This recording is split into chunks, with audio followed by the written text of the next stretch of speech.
Na Band FM, quem ama não esquece.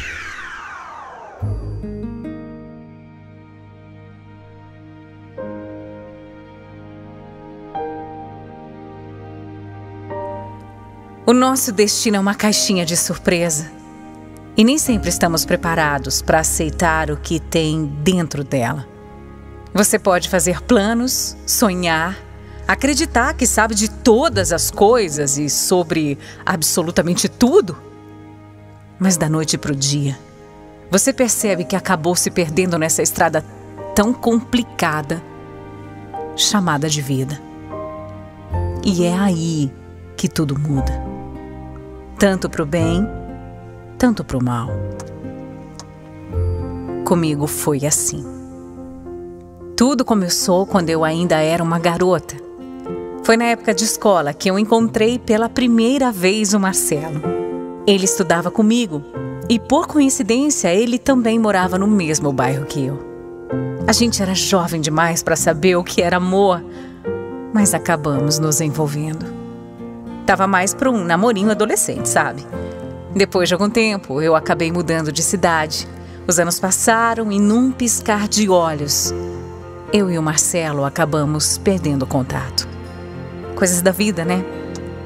Apesar de eu ter crescido, eu nunca deixei de pensar naquele meu primeiro amor. Como dizem, né? O primeiro amor a gente nunca esquece.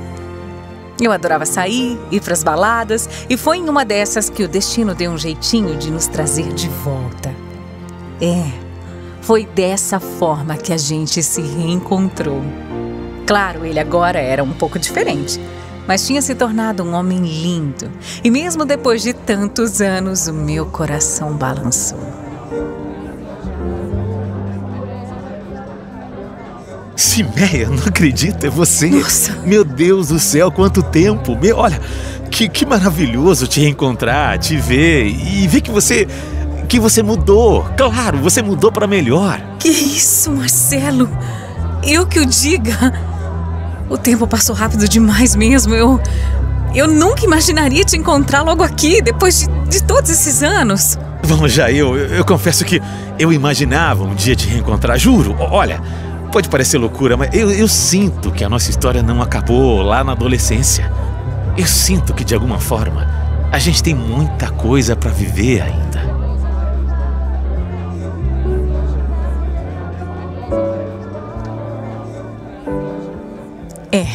Realmente parecia uma grande loucura. Será possível mesmo? Sei lá, reviver esse amor assim de adolescência. Eu fiquei sem entender o que eu estava sentindo naquela hora. Foi uma mistura de excitação, curiosidade, animação e um pouco de medo também. Ele queria tudo rápido demais e eu fiquei confusa. Mas não teve jeito. Desde aquele dia em diante, nós não perdemos o contato nunca mais. Todo dia mesmo, a gente dava um jeitinho de se falar e foi inevitável. Não pensar em ter algo a mais com o Marcelo era inevitável. Aos poucos fomos nos reconhecendo, criando intimidade e pronto. Quando eu fui me dar conta, já estava completamente nos braços do Marcelo, envolvida com alguém como eu nunca tinha estado antes. Eu e o Marcelo éramos bem diferentes. Eu era totalmente explosiva, intensa demais. E ele era a calmaria em pessoa. Tudo estava bom, tudo ele concordava. Eu costumo brincar que o único defeito do Marcelo era ele ser calmo demais. Tinha dias que faltava eu brigar com as paredes de tão tranquilo que ele era. A nossa vida mudou de vez depois de alguns meses. Eu acabei engravidando. E eu ainda era nova, muito nova. Para muitos seria motivo de desespero, mas por incrível que pareça, para nós não. Claro, estávamos falando de uma criança, então as coisas costumam não ser tão simples assim. Mas eu confesso que a alegria de formar uma família ao lado de quem eu amava era enorme, sabe? Enorme. A nossa relação acabou se fortalecendo ainda mais. Por receio de dar trabalho para os meus pais, o Marcelo me convidou para morar um tempo na casa dos pais dele. Pelo menos até a gente acertar o nosso cantinho. Eu concordei. Aí juntei a minha malinha coloquei nas costas e eu fui em busca de construir a nossa família. Lá não era nada luxuoso, era bem apertado. E para piorar, eu comecei a perceber que a família dele não me aceitava tão bem quanto a minha família aceitava o Marcelo. Eles ficavam me olhando torto, sabe? Quando você percebe que não é bem-vinda, você acaba se sentindo mal. Eu achava que por minha família tratar tão bem o Marcelo, como um filho mesmo, a família dele faria a mesma coisa comigo, mas não foi isso que aconteceu. Aliás, quanto mais o tempo passava, nossa, mais a minha relação com eles piorava. Tudo era ruim. Eram as contas, a nossa convivência e até a gravidez. Eu era bem novinha. E aí, de forma prematura, eu entrei em trabalho de parto. Nossa, eu sofri muito. Eu sofri demais. Achei até que, meu Deus, Deus me livre, que eu fosse perder o meu filho e a minha vida também naquele parto, sabe? Mas só que Deus foi maravilhoso e meu filho nasceu perfeitamente bem. Depois de tantas horas de medo, a gente pôde respirar aliviado. Ai, com a chegada do Guilherme, eu achei que tudo ia melhorar, né? Eu achei que uma criança seria a alegria da casa, que mudaria aquele clima ruim, sabe? Mas nem sempre as coisas acontecem da forma que a gente planeja, que a gente quer. Foi um grande engano pensar que tudo era só uma fase. Não era fase. Não ia mudar. Eu não sabia mais como lidar com tudo aquilo. E aí eu passei a pressionar o Marcelo para ele sair de cima do muro, para ele se posicionar de alguma forma, sei lá, para fazer alguma coisa.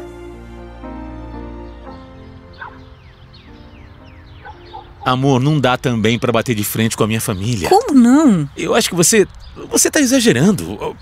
Pera lá, Simeia. Presta atenção, olha aqui. Eu sei que os meus pais são complicados, mas não dá pra eu escolher um lado nessa história. Marcelo, será que não dá mesmo? Presta atenção. Não dá mesmo ou você não quer perceber? Tá claro que eu e o nosso filho não somos bem-vindos aqui. Eu não posso passar o resto da minha vida em pé de guerra com a sua família. Eu não preciso me desdobrar pra ser aceita. Eu já tentei de tudo e nada adianta, sabe? Isso cansa, amor, isso cansa.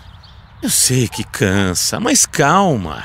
Eu não te falei que isso era temporário? Então, nós já vamos construir a nossa casinha, vamos ter as nossas coisas e tudo vai passar. Eu só te peço paciência.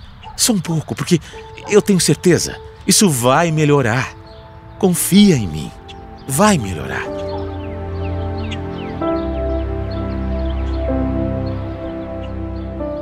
Por mais que eu confiasse bastante no Marcelo, eu sabia que não era fácil construir uma casa, ir embora. Então, como uma forma de tentar mudar aquela situação, ele decidiu usar parte dos fundos da casa dos meus sogros para construir a nossa casinha. Foi tudo planejado com muito amor, foi feito com bastante suor também. Nós trabalhamos, nós batalhamos juntos para dar certo. E deu. Era simples, mas era o nosso espaço, com a nossa cara. Ai, eu cuidava daquela casa com tanto carinho. As coisas melhoraram, nossa, melhoraram. A nossa família estava cada vez mais unida. A nossa preocupação e o nosso foco era o nosso filho, era a nossa harmonia. Foi logo depois que eu descobri a minha segunda gravidez. E dessa vez era uma menina. Como eu tive todo aquele trauma, com a primeira gravidez e o nascimento prematuro do Guilherme, nós ficamos muito preocupados como seria dessa vez. Mas olha, graças a Deus, a Duda nasceu com bastante saúde e se tornou o xodozinho do Marcelo. Aí os anos passaram. Eram mais de 11 anos juntos e mesmo morando em outra casa, eu nunca deixei de respeitar os meus sogros, sabe? Eu preferi engolir sapo durante muito tempo ao invés de ficar retrucando as provocações. Era melhor fingir de cega, até de surda, de muda, do que deixar o Marcelo numa situação ruim com quem ele amava. O problema é que meus problemas com a família dele sempre acabavam sendo assunto. Meu marido ficava incomodado como a gente se tratava e com os pais não ficarem tão próximos dos netos só porque eu era mãe.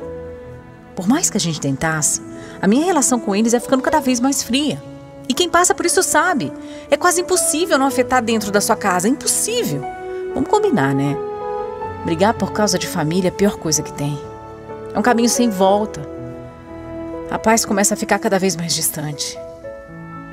Assim como o Marcelo. Ele estava dividido porque não tinha jeito. Mesmo eu tentando aproximação, não tinha jeito de dar certo. Eu me sentia tão mal com isso. Quantas vezes eu dei de cara com o pai dele no quintal e eu fui ignorada como lixo. O choro ficava na garganta, sabe? Eu acabava desabando em casa. Chorava sem parar. E meu marido ficava ali, tentando não tomar as minhas dores. Era insuportável. E acabou acontecendo o esperado. O Marcelo foi se afastando de mim aos poucos. Se afastando até que a nossa convivência ficou bem difícil. Qualquer motivo era estresse. Qualquer motivo era discussão. Logo ele que nem brigava. Lembra que eu falei que ele era calmo? Não, agora ele estava completamente diferente. Teve um dia que a briga foi tão feia que ele dormiu no sofá por uma semana. Tudo por conta do pior sentimento que pode existir: orgulho. Olha, eram brigas bobas que faziam a gente perder tempo, perder momentos bons, tudo por não saber mais como conversar. Eu fiquei pensando se ali era o fim da nossa relação. Quase todas as noites eu ficava imaginando se eu deveria jogar tudo pro alto, pegar as minhas crianças e começar, sabe, tentar recomeçar longe daquele estresse todo. Era muita besteira que eu pensava, muita besteira. Mas a nossa conexão era tão forte que em uma dessas noites, pensando bobagem, pensando que era o fim da gente, o Marcelo foi de mansinho até o nosso quarto, como quem estava sentindo mesmo. E aí ele deitou na nossa cama e me beijou. Me beijou dizendo que iria me amar para sempre e que não era para eu desistir de nós. Na hora eu me entreguei e ali tivemos uma reconciliação incrível. No outro dia eu estava preparando café quando ele chegou na cozinha inquieto, me olhou nos olhos, bem no fundo dos meus olhos. Foi um olhar que eu não vou me esquecer jamais. Sim, me promete uma coisa. Me promete, por favor, que nunca mais a gente vai brigar desse jeito. Nunca mais. Não vamos deixar ninguém atrapalhar o nosso casamento. Promete isso pra mim. Promete que a gente vai estar junto pra cuidar dos nossos filhos. Por favor, promete. Promete que a gente vai viver esse amor até a gente ficar bem velhinho. Claro que eu prometo, meu amor. Claro que eu prometo. Sabe, tudo que eu mais quero é poder continuar do seu lado. Mas por que isso agora, logo cedo? Tá acontecendo alguma coisa? Não aconteceu nada. É que eu te vi aí na cozinha fazendo tudo com tanto carinho, sabe? E eu pensei em tudo isso. Pensei o quanto eu sou grato por essa família linda que você me deu.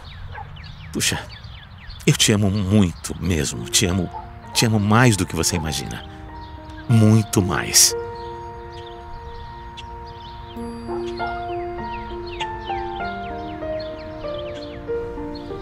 O Marcelo tinha o dom de me surpreender. Eu queria deixar de uma vez por todas tudo que aconteceu pra lá, os nossos problemas com a família dele de uma vez por todas, sabe? O que me importava naquele momento era o nosso bem-estar. Mas eu confesso que meu coração ficou bem apertado depois daquelas palavras. Parecia que alguma coisa estava acontecendo e eu não sabia. A nossa vida melhorou, sim, melhorou. Aquela semana a gente estava super bem, parecia que a gente estava adivinhando que era o momento da gente se acertar enquanto dava tempo. O Marcelo aproveitou a nossa boa fase e falou que ia ter um churrasco na casa de um amigo dele e que queria muito que eu fosse com as crianças. Mas aí eu já tinha marcado de receber algumas amigas em casa e não dava para voltar atrás. Além disso, eu estava com aquele aperto no peito ainda. Ele então pediu para levar os nossos filhos, mas disse que logo ele voltava. Ele foi todo contente para esse churrasco, me deu um abraço apertado, gostoso. E antes de bater o portão, ele me mandou um beijo de longe, como ele sempre fazia. Eu me lembro como se fosse hoje. Quando foi umas 5:30 da tarde, Aquele aperto no meu peito aumentou e eu fiquei agoniada, como eu nunca tinha ficado na minha vida. Alguma coisa estava me incomodando e eu não imaginava o que poderia ser. Depois de 1 hora bateram no meu portão perguntando se eu era a mulher do Marcelo. O meu corpo gelou na hora. E eu já senti. Eu senti que era algo sério. Eu desci correndo. E aí eu descobri da pior forma que tinha acontecido uma briga de trânsito. Uma briga como tantas outras que acontecem. E uma simples batida que terminou numa tragédia. E ainda foi na frente dos nossos filhos. Na frente das crianças que, por causa de uma bobagem, o Marcelo acabou levando 4 tiros. As testemunhas ainda falaram que ele estava pedindo calma, sabe? Calma na hora, mas não tiveram calma. Não tiveram calma, meu Deus. Não tiveram calma. Quanta ignorância, quanta maldade no ser humano. A vida de um inocente foi arrancada de uma forma tão cruel, tão boba. Eu cheguei no hospital, claro, aos prantos, desesperada, gritando: por quê? Por quê? Por quê, meu Deus? Por quê? Eu até me culpava. Talvez se eu não tivesse deixado ele sair de casa, se eu tivesse falado sobre o quanto eu estava angustiada naqueles dias, talvez nada disso teria acontecido. E por mais que as coisas não funcionassem assim, eu carrego no meu peito essa culpa eterna. Não perdemos só o Marcelo. Perdemos um pai de família, um grande trabalhador, um marido maravilhoso. Perdemos uma das melhores pessoas que eu já conheci na minha vida. E esse crime nunca teve justiça. O que aconteceu com o assassino do meu marido foi pouco demais perto do que ele fez. Com a partida do Marcelo, a família dele se afastou ainda mais. Mas eu sigo com meu coração em paz em relação a eles. Quase 10 anos se passaram. E como eu me arrependo de todas aquelas pequenas brigas que eu tive com Marcelo. Como eu me arrependo dos momentos perdidos. Não tem um dia sequer que eu não pense nele. E fico imaginando como seria ele aqui do meu lado agora, vendo os nossos filhos grandes. O Guilherme já se tornou um rapaz, ele já está trabalhando. A Duda está uma mocinha. E se ele pudesse ver como eles são lindos. Meu Deus, como os nossos filhos são lindos. O Marcelo me deu o maior presente da vida: ser mãe. E apesar das brigas, apesar dos desentendimentos, eu fui a mulher mais feliz desse mundo e nunca mais ninguém conseguiu me fazer tão feliz como ele me fez. Por isso que hoje eu digo para você que está aqui me escutando: não deixe para lá o que você pode fazer agora. A vida está acontecendo, ela está passando. Então abrace, beije, diga o quanto você ama, porque a gente tem que demonstrar o quanto as pessoas importam. Seja com palavras, com atitudes. Não dá para deixar as coisas para amanhã, porque amanhã pode ser tarde demais.